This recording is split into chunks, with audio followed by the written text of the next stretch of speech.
Salut, aujourd'hui on va parler de l'ubérisation de l'économie. Pas de panique, l'ubérisation c'est très simple. L'ubérisation s'est développée en 2014. Bien sûr, ce qui l'a fait connaître, c'est la société Uber qui a créé un réseau de taxis particuliers. Vous en voudriez plus? Avant l'ubérisation, celle-ci s'appelait la disruption et la disruption a été créée en 2009.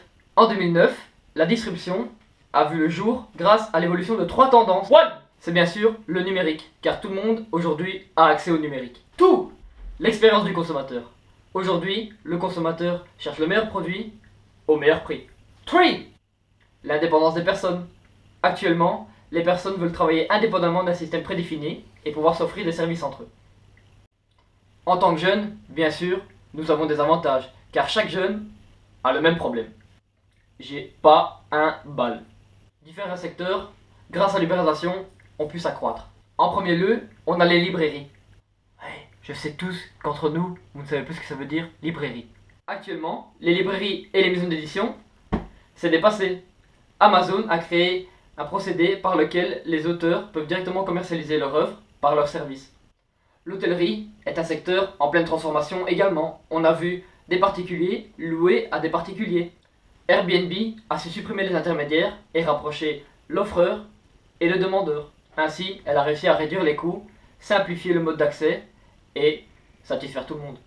Les métiers juridiques sont également susceptibles de rencontrer quelques changements. Par exemple, WeClaim propose directement des services juridiques en ligne en se basant sur une énorme base de données et directement recréer des situations vues auparavant. Pour le consommateur, c'est tout bénef. Simplicité, gratuité et rapidité. Putain, trop cool man, peace and love. Pas totalement. Bien sûr, il y a des inconvénients. On parle de concurrence déloyale, car les grosses entreprises sont soumises à des règles beaucoup plus strictes que les petits particuliers. Cette concurrence déloyale remet fortement en question la vie de l'entreprise. Par exemple, avec Airbnb, le particulier ne doit pas être soumis à des règles d'hygiène, tandis que certains hôtels, oui. De plus, tout dépend de quel côté de la barrière nous nous trouvons.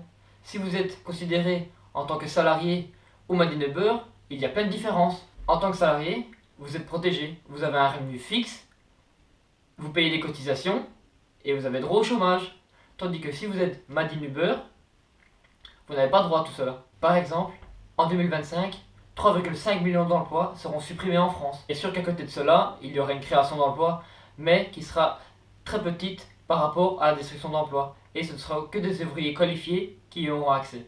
Solution! En introduisant quelques concepts marketing, on peut se rendre compte que si la concurrence augmente, la qualité va augmenter et les prix vont se réduire. Ces nouveaux modèles de start-up vont pouvoir créer de l'emploi. Par exemple, en France, 45% des chômeurs à long terme ont trouvé un emploi. 25% des chauffeurs de chez Uber étaient d'anciens chômeurs. Seulement si tous les individus sont sur le même pied d'égalité au niveau des normes sociales, fiscales et sécuritaires. L'ubérisation est loin d'être une menace, à partir du moment où chacun sera sur le même pied d'égalité. Nous pourrions très bien envisager que le code du travail soit exactement le même pour tout le monde. Par exemple, les cotisations sociales seraient imposées de 13,7% pour tout type d'activité. Et maintenant, aucune excuse pour savoir comment ça marche. Merde, mais merde, putain. Oh.